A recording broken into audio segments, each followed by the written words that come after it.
para entender o Michael Jackson de um jeito justo, a gente tem que ter duas coisas em mente ao mesmo tempo. Primeiro, ele foi inocentado pela justiça, ponto, né? O FBI investigou ele por mais de uma década e não achou nada. Dezenas de crianças que conviveram com ele disseram que ele era gentil, protetor e não abusivo. Acabou, ponto final, acabou a discussão. Segunda coisa, proximidade que ele tinha com as crianças nunca foi uma coisa que ele fez com segundas intenções, mas foi isso que abriu margem para ele ficar exposto a esse tipo de acusação perigosa. Mas tem uma diferença gigante entre dizer que o Michael tinha comportamentos estranhos para um adulto e dizer que o Michael era um predador. E o que a mídia fez com o Michael Jackson é um caso clássico de como o sensacionalismo pode destruir alguém, né?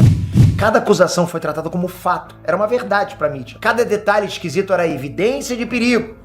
A narrativa estava formada antes de qualquer julgamento. E o Michael, ele tentou se defender, tentou explicar e foi ridicularizado por isso. Psicologicamente, ele era um homem que nunca teve infância. Foi maltratado pelo próprio pai, que cresceu sem conseguir confiar nos adultos e que passou a vida inteira querendo viver no mundo das crianças como uma criança. Isso não é descrição de um predador, é descrição de alguém que foi muito machucado. Ok, né? Isso não resolve todas as perguntas. É inocência até pensar que isso resolve tudo. Mas a pergunta que importa é, o que a justiça encontrou? Encontrou zero evidências físicas, testemunhas desacreditadas, declarações que mudavam e, no fim, um veredito de absolvição unânime. Todos os jurados absolveram ele. A maior mentira sobre o Michael Jackson é a ideia do monstro. Isso virou senso comum antes de qualquer prova concreta. Isso ficou nas manchetes sem ninguém se preocupar em provar nada. Ninguém queria saber de prova. E quando ele foi inocentado, ninguém se preocupou em desfazer o estrago. Só deixaram quieto. Pra acusar capa contra a capa inteira, pra falar que ele foi inocentado, nada, talvez uma notinha ali embaixo, no rodapé, sabe? As acusações mentirosas, as ambições por trás de cada acusação, tudo isso foi dito que era verdade.